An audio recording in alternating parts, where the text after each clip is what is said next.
موسیٰ علیہ السلام نے فرمایا اچھا یہ بتائیے کچھ بڑبڑا رہی تھی، کچھ کہہ رہی تھی، سمجھ نہیں آ رہا تھا کیا کہہ رہی تھی۔ وہ شخص کہنے لگا یہ کملی سی ماں ہے نا، بڑی سی ماں ہے نا، کملی سی ماں ہے نا، جب اس کی نوکری کرتا ہوں، جب اپنے ہاتھوں سے اسے کھانا کھلاتا ہوں تو یہ مجھے دعا دیتی ہے، ایک عجیب سی دعا دیتی ہے، کہتی ہے کہ اللہ تعالیٰ میرے بیٹے کو جنت میں موسیٰ علیہ السلام کا ساتھی بنا۔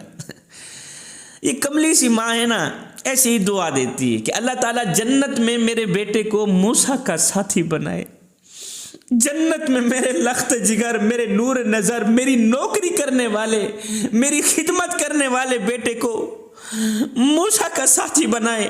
ہائے ساتھ تو جنت کا مانگ رہی تھی، مل دنیا میں گئے، دنیا میں بھی ساتھ، جنت میں بھی ساتھ۔ جوانوں مجھے بتاؤ ماں کی دعا قبول ہوئی یا نہ ہوئی؟ جنت کا ساتھ مانگ رہی تھی، جنت تو ابھی کافی دور تھی، پتہ نہیں کب آنی تھی، ساتھی کو اللہ تعالیٰ نے پہلے گھر میں پہنچا دیا ہے۔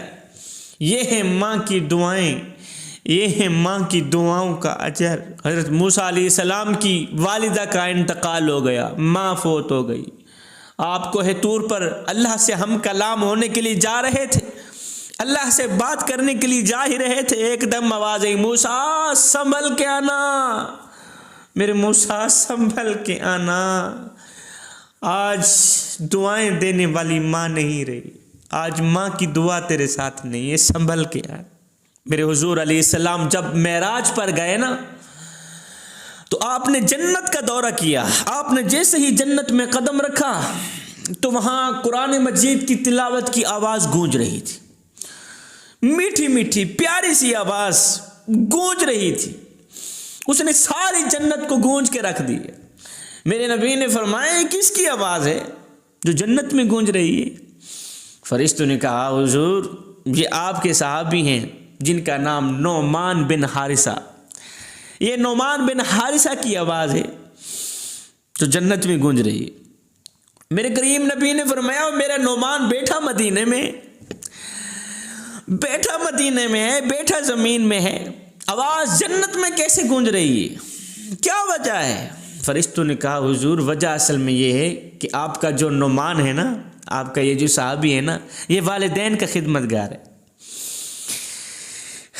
ماں کی جوتی خود صاف کرتا ہے، ماں کے کپڑے خود دھوتا ہے، ماں کو کنگھا خود کرتا ہے، ماں کی جوئیں خود نکالتا ہے، سر پہ تیل خود ڈالتا ہے، اپنے ہاتھوں سے آٹا گوندتا ہے، اپنے ہاتھوں سے سالن بناتا ہے، بسم اللہ پڑھتا رہتا ہے، خود اپنے ہاتھوں سے ایک ایک نوالا کر کے ماں کے منہ میں ڈالتا ہے، ماں کا فرما بردار ہے، ماں کا نوکر ہے، ماں کا ملازم ہے۔ ماں کی خدمت کی وجہ سے آج نعمان بن حارثہ کی آواز جنت میں گونج رہی۔ ایک نوجوان میرے حضور علیہ السلام کی خدمت میں حاضر ہوا، کہنے لگا حضور میرا باپ میرا مال خرچ کر لیتا ہے، مجھ سے پوچھتا تک نہیں، اسے کہو کم از کم مجھ سے پوچھ تو لیا کرے کہ مال کہاں خرچ کرنا ہے کہاں نہیں کرنا۔ میرا باپ مجھ سے پوچھے بغیر میرا مال خرچ کر لیتا ہے، حضور میرے باپ سے پوچھا جائے۔ میرے حضور علیہ السلام نے اس کے باپ کو طلب کیا، اس کے باپ کو جب پتہ چلا کہ میرا مقدمہ حضور کی عدالت میں پیش ہو گیا ہے، میرے بیٹے نے میری شکایت لگا دی ہے، تو شکایت کا سن کر اس باپ نے دل ہی دل میں کچھ اشعار پڑھے، ایک دردناک اشعار پڑھے۔ ادھر سے یہ اشعار پڑھ رہا تھا، ادھر سے حضرت جبریل علیہ السلام میرے نبی کی خدمت میں حاضر ہوئے، سلام پیش کیا، حضور اللہ آپ کو سلام دیتا ہے اور ساتھ میں کہتا ہے وہ جو باپ آ رہا ہے نا، جب وہ آئے گا تو اسے کہنا کہ تیرے مقدمے کا فیصلہ بعد میں کریں گے، پہلے وہ اشعار سنا جو تو نے دل ہی دل میں پڑھے، تیرے مقدمے کا فیصلہ بعد میں کیا جائے گا۔ وہ اشعار جو راستے میں آ رہا تھا تو نے دل ہی دل میں پڑھے نا، پہلے وہ اشعار سنا۔ جبریل وہاں سے چلے گئے، یہ باپ حاضر ہو گیا، جی آقا آپ نے بلایا تھا بندہ نچیز کو، مالک آپ نے نوکر کو طلب کیا، آپ نے غلام کو طلب کیا۔ میرے حضور علیہ السلام نے فرمایا بندے میاں تیرے مقدمے کا فیصلہ بعد میں کیا جائے گا، پہلے وہ اشعار سنا جو تو نے دل ہی دل میں پڑھے، جو راستے میں آیا ہی نا، دل ہی دل میں پڑھتا آیا ہے۔ وہ اشعار سنا، بعد میں تیرے مقدمے کا فیصلہ کریں گے۔ اب وہ اشعار اتنے دردناک تھے، وہ اشعار سنتے بھی رہے، میرے کریم نبی چھم چھم روتے بھی رہے، نبی کی آنکھیں چھم چھم برستی رہیں، روتے رہے، تڑپتے رہے۔ ان اشعار کا ترجمہ کچھ یوں تھا، کہا اے میرے بیٹے، جب تو پیدا ہوا تھا میں نے اپنی ذات کے لیے جینا چھوڑ دیا، جب تو گود میں تھا میں اس وقت بھی تیرے لیے پریشان تھا اور میں آج بھی تیرے لیے پریشان ہوں۔ تیری ایک مسکراہٹ دیکھنے کے لیے ہم ساری رات تڑپتے رہتے تھے، تجھے سلاتے تھے، خود جاگتے تھے، تیری آہ پر ہماری آہ نکلتی تھی، تیری ہائے پر ہماری ہائے نکلتی تھی، سارا دن تیرے لیے خاک چھانتا رہا، روزی کماتا رہا، دن رات ایک کر کے میں نے تیرے لیے روزی روٹی کا بندوبست کیا کہ مجھے کچھ ملے نہ ملے، میرے بیٹے کو کھانے کو روٹی مل جائے، میرے بیٹے کو روٹی کا ٹکڑا مل جائے، میرے بیٹے کے چہرے پر مسکراہٹ نظر آ جائے، چاہے میرے آنسوؤں کے سمندر کیوں نہ اکٹھے ہو جائیں۔ بیٹے جب تو بیمار ہوتا تو ہم تیرے لیے تڑپتے رہتے، تیرے ایک پہلو بدلنے پر ہم ہزاروں وسوسوں کا شکار ہوتے رہتے۔ بیٹے تیری بیماری ہماری کمر توڑ دیتی تھی، تیری تکلیف ہمیں مار دیتی تھی، تیری تکلیف ہمیں تڑپا دیتی تھی، ہمیں یوں لگتا تھا کہ جیسے تو بیمار نہیں ہوا ہم بیمار ہوئے پڑے، ہمیں یوں لگتا تھا تو تکلیف میں نہیں ہے ہم تکلیف میں۔ تیری تکلیفوں کو ہم اپنی تکلیفیں سمجھتے رہے، تیرے دردوں کو ہم اپنے درد سمجھتے رہے، ساری رات تیرے سرانے پہ بیٹھ کے روتے رہتے تھے کہ کہیں ہمارا بیٹا مر بھی نہ جائے، ہمیں ہر پل یہی خطرہ رہتا تھا کہ کہیں ہمارے بچے کی جان بھی نہ چلی جائے۔ او میرے بیٹے، او میرے لخت جگر، او میرے نور نظر، تیری آہ پر ہماری آہ نکلتی تھی، تیری ہائے پر ہماری ہائے نکلتی تھی، تیری چیخ پر ہماری چیخ نکلتی تھی، تیری ایک سسکی پر ہماری ہزاروں سسکیاں نکلتی تھیں۔ بیٹا ہم نے تو تجھے اس طرح پروان چڑھایا ہے، میں جوان تھا تو بچہ تھا، میں اپنی رگوں سے خون نکالتا رہا، تیری رگوں میں ڈالتا رہا، اپنے منہ سے نوالا نکالتا رہا، تیرے منہ میں ڈالتا رہا، یہاں تک کہ خود کمزور ہو بیٹھا تجھے طاقتور بنا دیا، خود بوڑھا ہو بیٹھا تجھے جوان کر دیا، تو جوان ہوتا گیا، تیرے میں جوانی رنگ بھرتی گئی، مجھ سے بڑھاپا رنگ چھینتا گیا، مجھ سے بڑھاپا جوانی کو چھینتا گیا، تو جوان ہو گیا میں بوڑھا ہو گیا، میری ٹانگیں کانپنے لگی، تیری ٹانگیں مضبوط ہو گئیں، آئے میرے ہاتھ کانپنے لگے، تیرے ہاتھ مضبوط ہو گئے، میں کمزور ہو گیا، جوانی نے تجھے ساتھ دے دیا، طاقت نے تجھے ساتھ دے دیا۔ بیٹے میں سوچتا تھا کہ جس طرح میں آج اپنے منہ سے نوالا نکال کر بیٹے کے منہ میں ڈالتا ہوں، ایک وقت آئے گا میرا بیٹا اپنے منہ سے نوالا نکال کر میں بوڑھے باپ کے منہ میں ڈالے گا۔ بیٹا میں سوچتا تھا جس طرح آج میں تیری لمبی زندگی کے لیے دعائیں مانگتا ہوں دن رات، ایک وقت آئے گا میرا بیٹا بھی میری عمر کے لیے دعائیں مانگے گا۔ میں سوچتا تھا جس طرح میں بیٹے کے لیے تڑپتا ہوں، ایک وقت آئے گا میرا بیٹا میرے لیے تڑپے گا۔ میں سوچتا تھا جس طرح آج میں اپنے بیٹے کا نوکر بنا ہوا ہوں، ملازم بنا ہوا ہوں، ایک وقت آئے گا میرا بیٹا میرا نوکر بنے گا۔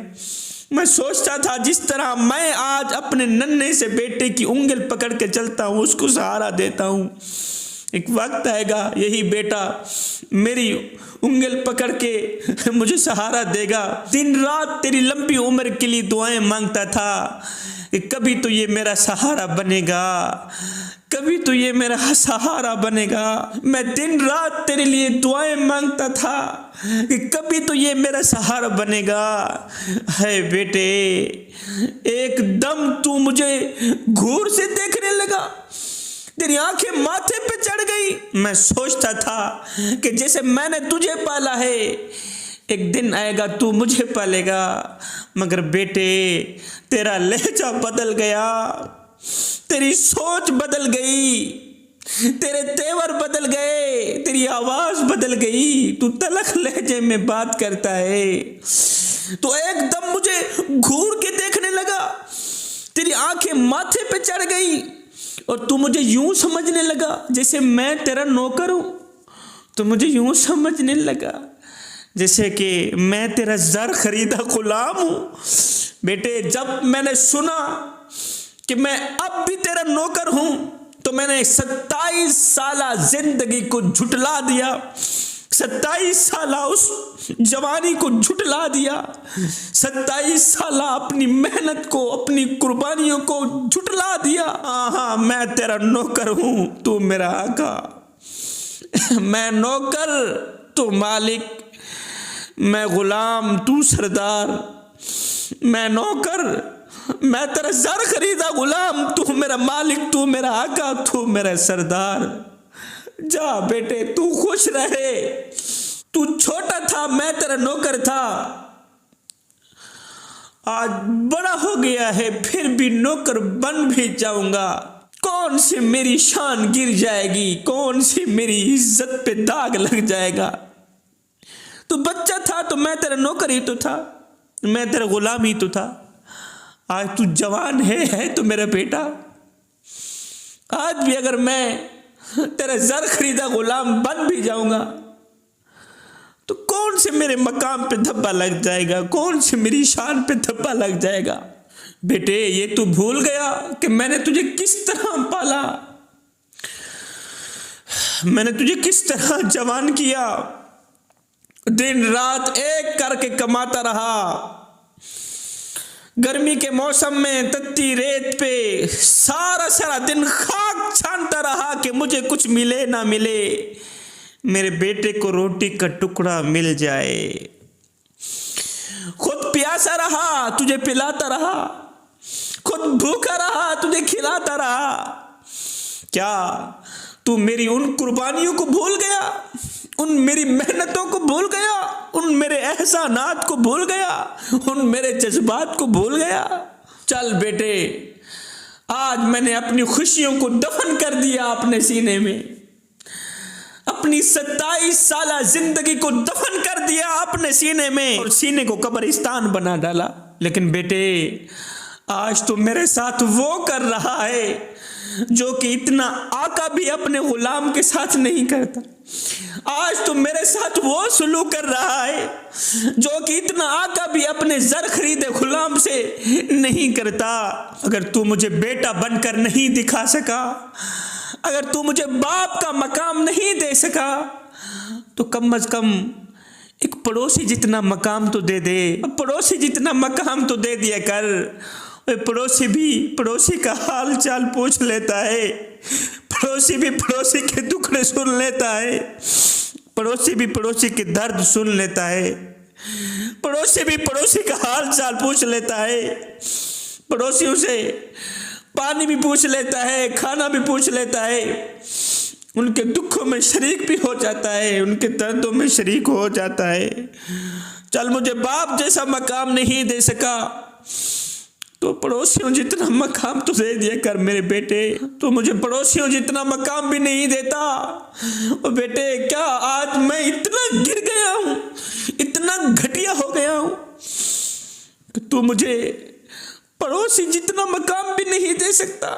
آئے میرے نبی کی آنکھیں چھم چھم برسنے لگ گئی، میرے نبی یہ دردناک اشعار بھی سنتے رہے، آنکھیں خون کے آنسو بہاتی رہی۔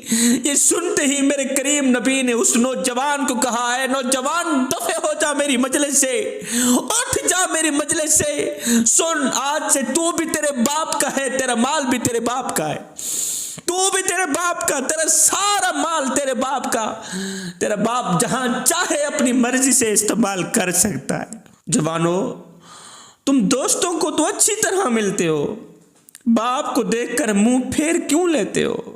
حضرت سیدنا علی المرتضیٰ شیر خدا کرم اللہ وجہ الکریم نے فرمایا، زندگی میں وقت نکال کر اپنے بوڑھے والدین کے ساتھ بیٹھ جایا کرو، زندگی میں وقت نکال کر، قیمتی وقت نکال کر بوڑھے والدین کے ساتھ بیٹھ کے ان سے ان کا حال چال پوچھ لیا کرو۔ یہی والدین کے ساتھ گزرا وقت قیامت کے دن تمہاری بخشش کا ذریعہ بنے گا۔ والدین کے ساتھ گزرا وقت، والدین کے ساتھ گزرے لمحے قیامت کے دن باعث نجات بنیں گے۔ جوانو، خدا را زندگی میں دو لوگوں کا خاص خیال رکھنا، زندگی میں دو لوگوں کا بہت زیادہ خیال رکھنا۔ ایک وہ جس نے تمہاری جیت کے لیے اپنا سب کچھ ہارا، یعنی تمہارا باپ۔ دوسری وہ جس کی دعاؤں کے صدقے تم نے سب کچھ جیتا، یعنی تمہاری ماں۔ حضرت شیخ سعدی علیہ الرحمہ کہتے ہیں، میں عید کی نماز پڑھنے باپ کی انگل پکڑ کے عیدگاہ کو جا رہا تھا تو آگے بچوں کے ہجوم میں میں نے باپ کی انگل چھوڑ دی۔ بچے کھیل رہے تھے، میں بھی بچہ تھا، میں نے باپ کی انگل چھوڑ دی، کھیل کود میں مست ہو گیا۔ باپ میرا آگے چلا گیا، کافی رش تھا، لوگوں کا ہجوم تھا، میں کھیل کود میں مست ہو گیا۔ تھوڑی دیر کے بعد جب کھیل سے فارغ ہو گیا، کھیل نے مجھے میرے باپ سے جدا کر دیا۔ تھوڑی دیر کے بعد جب کھیل سے فارغ ہوا تو میں نے دیکھا میرا باپ کہاں ہے۔ ادھر دوڑتا ہوں، میرا باپ کہاں ہے؟ ہائے میں باپ سے جدا ہو گیا، ہائے میں مارا گیا، میرا باپ کہاں ہے؟ میں باپ سے الگ ہو گیا، میرا باپ کہاں ہے؟ میرا باپ کہاں ہے؟ چیخ رہا تھا، رو رہا تھا، اس سے پوچھتا میرا باپ کہاں ہے، اس سے پوچھتا میرا باپ کہاں ہے۔ چیخو پکار تھی، ایک دم میرے باپ بھی مجھے تلاش کرتے کرتے آ نکلے۔ میرے باپ نے جب مجھے دیکھا تو کہا، او نادان، او سعدی، میں نے تجھے کہا نہیں تھا میری انگل نہیں چھوڑنی، اور تجھے کہا نہیں تھا میری انگل پکڑ کے رہنی ہے، انگل نہیں چھوڑنی، اور تجھے پتہ نہیں ہے جو باپ کی انگل چھوڑتا ہے وہ اکیلا ہی رہ جاتا ہے۔ بیٹے، جو باپ کی انگل چھوڑتا ہے نا وہ تنہا رہ جاتا ہے، وہ اکیلا رہ جاتا ہے۔ جوانو، مجھے اپنے ہاتھ تو دکھا دو، کس کس کے ہاتھ میں باپ کی انگل ہے؟ جن جن کے ہاتھ میں باپ کی انگل ہے وہ ہاتھ قیامت تک سلامت رہیں۔ جن کے ہاتھ میں باپ کی انگل نہیں ہے تو وہ سن لیں، بازار میں ہر چیز مل جاتی ہے، نہیں ملتا تو باپ جیسا سہارا نہیں ملتا، نہیں ملتا تو باپ جیسا پیار نہیں ملتا۔ جوانو، خدا را اگر اپنے بوڑھے باپ کی چٹی داڑھی کا حیا نہیں کر سکتے تو نہ کرنا۔ خدا را اپنے بوڑھے باپ کو دکھ بھی نہ دینا، اس کی عزت نہیں کر سکتے تو نہ کرنا، اسے ذلیل بھی نہ کرنا، اسے بے عزت بھی نہ کرنا، اسے رسوا بھی نہ کرنا، اسے تنگ بھی نہ کرنا۔ آج کس کس کا رونا رویا جائے؟ آج تو میری قوم کا نوجوان اپنے بوڑھے باپ کو کہتا ہے، اوے چٹی داڑھی والے، او بڈھے، تو نے ہمارے لیے کیا کچھ اکٹھا کیا؟ کون سے مربع بنائے، کون سی جائیدادیں بنائی؟ وہ خدا بخش مرا تھا، اولاد کے لیے مربع چھوڑ کے گیا ہے، جائیدادیں چھوڑ کے گیا ہے، زمینیں چھوڑ کے گیا، یہ چھوڑ کے گیا، وہ چھوڑ کے گیا، اور مجھے بتا تو صحیح تو نے ہمارے لیے کیا کچھ چھوڑا؟ میں کہتا ہوں، او نادان، او بدبخت نوجوان، او بدبخت انسان، سن، تیرے بوڑھے باپ نے غربت میں آ کے اپنے منہ سے نوالا نکال کر تیرے منہ میں ڈالا، اپنی رگوں سے خون نکال کر تیری رگوں میں ڈالا، آئے خود کمزور ہو گیا، تجھے طاقتور بنا دیا، خود بوڑھا ہو بیٹھا، تجھے جوان کر دیا۔ آج جب تو جوان ہوا تو آج تو باتوں پہ کہتا ہے، او بڈھے، تو نے ہمارے لیے کیا کچھ اکٹھا کیا ہے؟ میں نے کہا، او نادان، تو باپ سے پوچھتا ہے کہ تو نے ہمارے لیے کون سی دولت اکٹھی کی ہے، کون سی جائیدادیں بنائی ہیں؟ میں نے کہا، او نادان، ذرا غور کر، تیری جوانی ہی تیرے بوڑھے باپ کے لیے سب سے بڑا سرمایہ ہے، تیری جوانی ہی تیرے بوڑھے باپ کے لیے قیمتی خزانہ ہے، تیری جوانی ہی تیرے بوڑھے باپ کے لیے بینک ہے، پیسہ ہے، دولت ہے، سب کچھ تو ہی تو ہے، اور تو کہتا ہے کہ تو نے ہمارے لیے کیا کچھ اکٹھا کیا. تو آگے بوڑھے والدین، غربت کے مارے والدین بیٹوں کی یہ باتیں سن کے رو کے کہتے ہیں بیٹے اساں کیا ہیں، کیا اوقات سڈے کول ہے، کیا تیگو کیا دے سو، ایسا رول ملنگ اسا آپ تو ٹنگ ہے گال صفا تیگو کیا دے سو، ایسا بکھے پیاسے لوگ ہی سے سگو نا ازما تیگو کیا دے سو، ساڑے تصاوی شاکر اپنے نہیں تو آپ دسا تیگو کیا دے سو. اپنے والدین کے آگے اونچی آواز سے بات مت کیا کرو، تلخ لہجے میں بات مت کیا کرو. جس دن یہ خاموش ہو گئے اس دن تم ان کی آواز سننے کو ترسو گے. شرط لگی تھی دنیا کو ایک لفظ میں لکھنے کی، لوگ کتابیں ڈھونڈتے رہے، میں نے قلم اٹھائی ماں لکھ دیا. حضرت بایزید بستامی رحمۃ اللہ علیہ سے پوچھا گیا حضرت آپ کو اتنا مقام کیسے ملا، اتنی معرفت کیسے ملی، اللہ کا قرب کیسے نصیب ہوا؟ آپ نے فرمایا اس کی وجہ یہ ہے کہ ایک دن عشاء کی نماز پڑھنے کے بعد میری ماں سونے لگی. میری ماں کی طبیعت ناساز تھی. میری بوڑھی ماں نے مجھ سے پانی مانگا. باہر سردی تھی، برف باری ہو رہی تھی، جاڑا تھا. تو میں پانی لینے کے لیے باہر کافی دور نکل گیا. پانی لے کے واپس آیا تو ماں سوئی ہوئی تھی، ماں نیند میں تھی، سکون میں تھی. تو میں پانی ایسے لے کے نا دونوں ہاتھوں کے اوپر ایسے پانی لے کے کھڑا رہا، نیچے نہیں رکھا کہ کہیں ماں رات کو اٹھے پانی نہ پا سکے، پانی نہ مل سکے.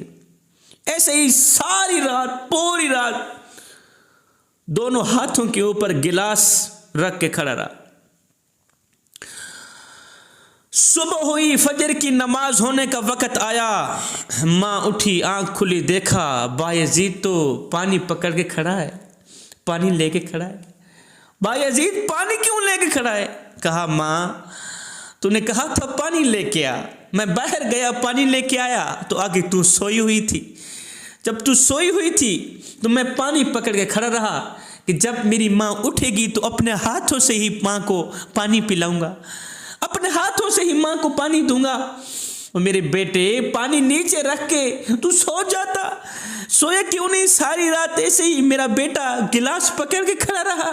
کہا نہیں ماں یہ کیسے ہو سکتا ہے، بایزید کی ماں پیاسی پڑی رہے اور بایزید سویا رہے، یہ تو ہو بھی نہیں سکتا. یہ سن کر میری ماں نے مجھے دعا دی تھی بایزید جا، اللہ تعالیٰ تجھے معرفت نصیب کرے گا. بایزید اللہ تعالیٰ تجھے اپنا خاص قرب نصیب کرے گا. یہ ماں کی دعاؤں کا صدقہ ہے آج بایزید کو اتنا مقام ملا. یہ ماں کی دعاؤں کا صدقہ ہے مجھے اتنی شان ملی، مجھے معرفت ملی، مجھے اللہ کا قرب نصیب ہوا صرف اور صرف میری ماں کی دعاؤں کا صدقہ. میں ایک ڈائجسٹ پڑھ رہا تھا تو وہاں ایک دردناک کہانی لکھی ہوئی تھی ایک باپ کی. ایک باپ تھا، اس نے بڑی منتیں مان کر، بڑی دعاؤں سے، بڑی مشکل سے اللہ سے ایک بیٹا لیا. بیٹا پیدا ہوا، جوان ہوا، بیٹے کی شادی کی باری آئی. آج بیٹے کی شادی تھی، بیٹے کی سہاگ رات تھی. کل اللہ کا کرنا ایسا ہوا بیٹا فوت ہو گیا. نوجوان بیٹا اللہ کو پیارا ہو گیا، فوت ہو گیا. بڑی منتیں مان کر، رو کر، بڑی مشکل سے اللہ سے ایک بیٹا لیا تھا. کل بیٹے کی شادی تھی، آج بیٹا اللہ کو پیارا ہو گیا. اب سارے گھر میں کوہرام مچ گیا، ہر بندہ رونے والا تھا، اپنے بھی رونے والے، پرائے بھی رونے والے، یہاں تک کہ دشمن بھی رونے والا تھا آج. مگر حیران کن بات یہ تھی باپ کی آنکھوں سے ایک آنسو بھی نہیں نکلا تھا. باپ خاموش، ساری دنیا بیٹے کو رو رہی، باپ خاموش. بیٹے کو غسل دیا گیا. جب ایک بار پھر بیٹے کی ڈولی گھر سے اٹھی، بیٹے کا جنازہ اٹھا تو ساری دنیا رونے لگی، گھر میں کوہرام مچ گیا. ساری دنیا رو رہی تھی، تڑپ رہی تھی، چیخ رہی تھی. باپ ویسا کا ویسا، باپ کی آنکھوں سے ایک آنسو بھی نہیں نکل رہا تھا. باپ چپ تھا.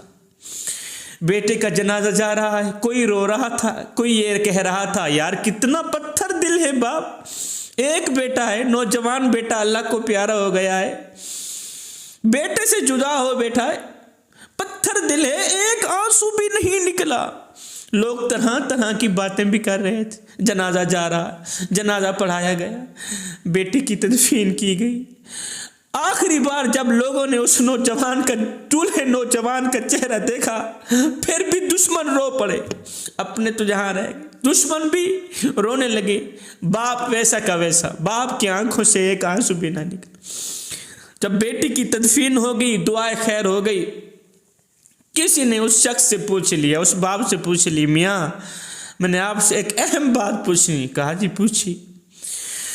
کہا یار تو نے منتیں مان مان کر، دعائیں مانگ مانگ کر، تڑپ تڑپ کر، بڑی مشکل سے اللہ سے ایک بیٹا مانگا تھا، اللہ نے تجھے بیٹا دیا، پھر تو نے اس کے دردوں کو اپنے درد سمجھے، اس کے دکھڑوں کو اپنے دکھڑے سمجھے، اس کے غموں کو اپنے غم سمجھے، اسے پالا، جوان کیا۔ جب وہ جوان ہوا تو کل تیرے بیٹی کی شادی تھی، آج تیرا بیٹا فوت ہو گیا، دولہا فوت ہو گیا، دولہا دلہن سے جدا ہو گئے، کئی گھر اجاڑ گیا۔ اب دشمن بھی تیرے بیٹے کو رو رہا تھا، اور تو باپ ہے، تجھے تو سب سے زیادہ رونا چاہیے تھا، اور تیری آنکھوں سے ایک آنسو بھی نہیں نکلا، تو خاموش کا خاموش ہے، چپ کا چپ ہے، بولتا نہیں، روتا ہی نہیں۔ جب اس نے کہا نا میاں تو بولتا نہیں، تو روتا نہیں، تو اس باپ نے ایک دم اپنا منہ کھولا، ایک خون کی الٹی نکالی، خون کی الٹی نکالنے کے بعد کہنے لگا میاں میں کیا کروں، میرا جگرا پھٹ گیا ہے، مجھے رونا نہیں آ رہا۔ یہ کہتے ہوئے باپ زمین پہ گرا، باپ بھی اللہ کو پیارا ہو گئے۔ باپ کا جگرا پھٹ گیا ہے، باپ کا کلیجہ پھٹ گیا ہے، بیٹے کی جدائی برداشت نہ کر سکا۔ خدا را جوانو، باپ کی قدر کرو، والدین کی قدر کرو، تمہارے والدین زندہ ہیں، تمہیں کسی کی دعا کی ضرورت نہیں، کسی کی دعا کی ضرورت نہیں، دعا کرنے کے لیے تمہارا باپ کافی ہے، تمہیں دعا دینے کے لیے تمہاری ماں کافی، ان کی دعائیں تمہارے لیے کافی ہیں، کسی کی دعا کی ضرورت نہیں۔ ایک صحابی ہیں جن کا نام حضرت ابو ہریرہ رضی اللہ تعالیٰ عنہ، آپ دن رات رویا کرتے تھے، پتہ کیوں؟ اس وجہ سے کہ آپ کی جو ماں تھی نا وہ مسلمان نہیں تھی، اس نے کلمہ نہیں پڑھا تھا، دن رات رویا کرتے تھے، تڑپا کرتے تھے کہ قیامت کے دن میں جنت میں جاؤں، میری ماں جہنم میں جائے، میں ماں سے پیار کرتا ہوں، میں ماں سے محبت کرتا ہوں، میری ماں ہے، میرے لیے جنت ہے۔ وہ بھی ایسے ہی کرتے تھے، ماں کو روٹی اپنے ہاتھوں سے کھلاتے تھے، ماں کا کنگھا کرتے تھے، ماں کی جوئیں نکالتے تھے، سر میں تیل ڈالتے تھے، ماں کلمہ نہیں پڑھتی تھی، ابو ہریرہ کے نبی کو گالیاں دیا کرتی تھی، جگہ جگہ پہ ابو ہریرہ کو ستاتی رہتی تھی، لیکن پھر بھی خدمت میں کمی نہیں ہونے دی، بھرپور خدمت کرتا رہا۔ ایک دن ابو ہریرہ کی ماں نے حد سے زیادہ حضور کی گستاخی کر ڈالی، ابو ہریرہ روتا ہوا، چیختا ہوا، دوڑتا ہوا حضور کے قدموں پہ آیا، خدمت میں آیا، کہنے لگا حضور میری ماں آپ کو گالیاں دیتی ہے، میری ماں آپ کو تڑپاتی رہتی ہے، میری ماں مجھے تڑپاتی رہتی ہے، آپ کی گستاخی کرتی رہتی ہے، آج تو آپ اللہ سے دعا کریں اللہ تعالیٰ میری ماں کو ہدایت دے۔ حضور میں ماں سے محبت کر بیٹھا ہوں، ماں سے پیار کرتا ہوں، وہ میری ماں ہے، میں ماں سے عشق کرتا ہوں، دن رات ماں کی خدمت کرتا ہوں، نوکری کرتا ہوں، لیکن میری ماں جب آپ کو گالیاں دیتی ہے تو مجھ سے رہا نہیں جاتا، برداشت نہیں ہوتا، بس میں جلدی سے گھر سے باہر نکل جاتا ہوں۔ حضور آپ دعا کریں نا اللہ تعالیٰ میری ماں کو ہدایت دے، کلمہ پڑھنے کی توفیق دے۔ میرے کریم نبی نے جب ابو ہریرہ کی طرف دیکھا، ابو ہریرہ کا دل کٹا جا رہا تھا، ایسے پتہ چلتا تھا کہ ابو ہریرہ 2 دن کے اندر اندر مر جائے گا۔ میرے نبی نے ایک دم گورے گورے ہاتھ اٹھائے، عرض کی مالک ابو ہریرہ کی ماں کو ہدایت دے دے، ابو ہریرہ کی ماں کو ہدایت دے دے، میرے یار کی ماں کو ہدایت دے دے۔ ادھر سے نبی نے دعا کے لیے ہاتھ اٹھائے، ادھر حضرت ابو ہریرہ نے کیا کیا، گھر کی طرف دوڑ لگا دی۔ صحابہ نے دیکھا، دیکھو جی حضور دعا فرما رہے ہیں۔ ابو ہریرہ کا حق تھا ساتھ میں بیٹھ کے آمین کی آواز لگاتا۔ حضور ابو ہریرہ کی ماں کے لیے دعا مانگ رہے ہیں، ابو ہریرہ گھر کی طرف دوڑتے چلے جا رہے ہیں۔ ابو ہریرہ گھر کی طرف دوڑتا گیا، دستک دی، دروازہ کھولا تو سن کر حیران رہ گیا کہ ماں کلمہ پڑھ رہی تھی، لا الہ الا اللہ محمد رسول اللہ۔ قدموں پہ گر گیا، قدم چوم کر کہنے لگا، ماں، میری ماں، میری پیاری ماں، تو کلمہ پڑھ رہی ہے؟ کہا چپ کر میرے بیٹے، تیرا نبی ابھی میرے گھر میں آیا تھا اور مجھے کہہ کے گیا ہے ابو ہریرہ کی ماں یہ کیسے ہو سکتا ہے قیامت کے دن بیٹا جنت میں جائے اور ماں جہنم میں جائے، یہ ہم سے برداشت نہیں ہوتا، کلمہ پڑھ لے، تیرے بیٹے کا دل کٹا جا رہا ہے، کہیں جوان بیٹے سے جدا بھی نہ ہو۔ بیٹے تیرے نبی صرف مجھے کلمہ بھی نہیں پڑھا کے گئے، مجھے جنت میں اعلیٰ مقام بھی دے کے گئے، اعلیٰ گھر بھی دے کے گئے۔ یہ سن کر حضرت ابو ہریرہ رضی اللہ تعالی عنہ نے واپسی حضور کی طرف دوڑ لگا دی، دوڑتے ہوئے آئے، حضور کے قدموں پہ آ گرے۔ حضور علیہ الصلوۃ والسلام اس وقت دعا ختم فرما رہے تھے۔ لوگوں نے پوچھا، ابو ہریرہ حضور نے یہاں سے دعا شروع کی تھی، تو نے گھر کی طرف دوڑ لگا دی، گھر کی طرف کیوں دوڑ لگی، وجہ کیا ہے؟ ابو ہریرہ نے روتے ہوئے کہا، تڑپتے ہوئے کہا، رو کر کہنے لگا، صحابیوں آج ابو ہریرہ دیکھنا چاہتا تھا کہ میں گھر میں پہلے پہنچتا ہوں یا میرے نبی کی دعا پہلے پہنچتی ہے۔ صحابہ میں گھر میں بعد میں پہنچا، میرے نبی کی دعا پہلے پہنچی ہوئی تھی۔ جوانو، خوش قسمت ہیں وہ لوگ، خوش بخت ہیں وہ لوگ جو اپنے بوڑھے والدین کی خدمت کرتے ہیں۔ میرے نبی نے فرمایا، لعنت ہو اس شخص پر